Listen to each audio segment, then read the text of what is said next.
Hello bachon, let's read this question. The question says, a sample of 4 mole of helium gas is originally confined in a 20 liter at 270 Kelvin and then undergoes adiabatic expansion against a constant pressure of 120 millibar until the volume becomes 3 times.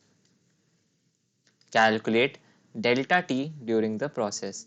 तो हमसे पूछा गया है mod value of delta T during a process in which a sample of 4 mole of helium gas जो कि originally 20 litre volume और 270 kelvin पे contain थी, वो एडियाबैटिक एक्सपेंशन के थ्रू प्रोसेस के थ्रू जाती है against a constant pressure of 120 millibar और उसकी वॉल्यूम एक्सपैंड करके हो जाती है 3 टाइम्स इट्स इनिशियल वॉल्यूम.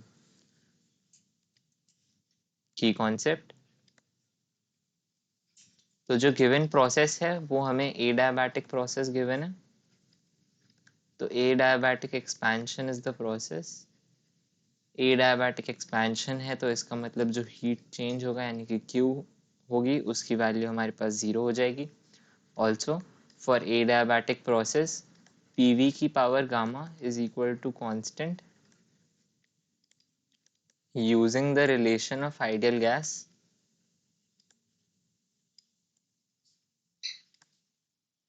जो कि होता है PV is equal to NRT.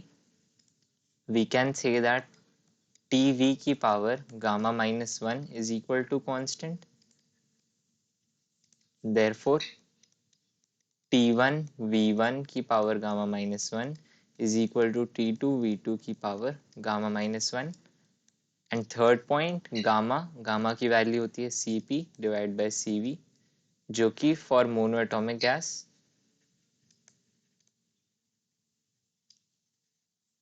Gamma की वैल्यू हमारे पास होती है फॉर मोनो एटॉमिक गैस 5/3 के बराबर. तो अब इन पॉइंट्स को हम यूज करके सॉल्व करेंगे. तो सबसे पहले हमारे पास गिवन है 4 मोल्स. तो n की वैल्यू हमारे पास 4 हो जाएगी. V1 हमारे पास इनिशियली 20 लीटर है. V2 हमारे पास 3 टाइम्स ऑफ V1 है. तो V2 की वैल्यू हो जाएगी 60 लीटर्स. फिर टेम्परेचर 1 हमारे पास 270 केल्विन गिवन है.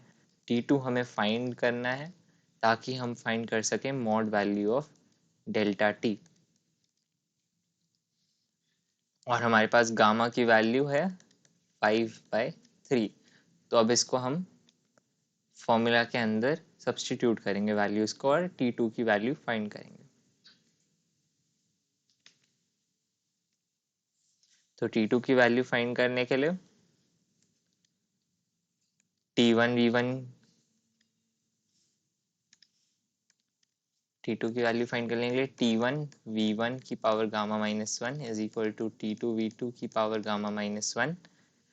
T2 को हम लिख देंगे T2 is equal to T1 V1 by V2 whole power gamma minus 1 जिसको हम लिख सकते हैं T2 is equal to 270 kelvin जो कि वैल्यू ऑफ T1 है हम उसे सब्स्टिट्यूट कर देंगे. V1 बाय V2 की वैल्यू हमारे पास 1/3 आ जाएगी क्योंकि 20 लीटर V1 है और 60 लीटर V2 है तो 1/3. और गामा की वैल्यू 5/3 हमारे पास गिवन है मतलब हमने यहाँ पे फाइंड करी है क्योंकि helium is a mono atomic gas. क्योंकि हमारी मोनो एटॉमिक गैस है हीलियम यहाँ पे क्वेश्चन में गिवन. तो हमें गामा की वैल्यू 5/3 लिख रखी है. फिर इसके बाद हमारे पास जो अब वैल्यू आएगी T2 की T2 is equal to 270 multiplied by 1/3. 5/3 minus 1 तो 3 हमारे तो ये हो जाएगा 5 माइनस 3/3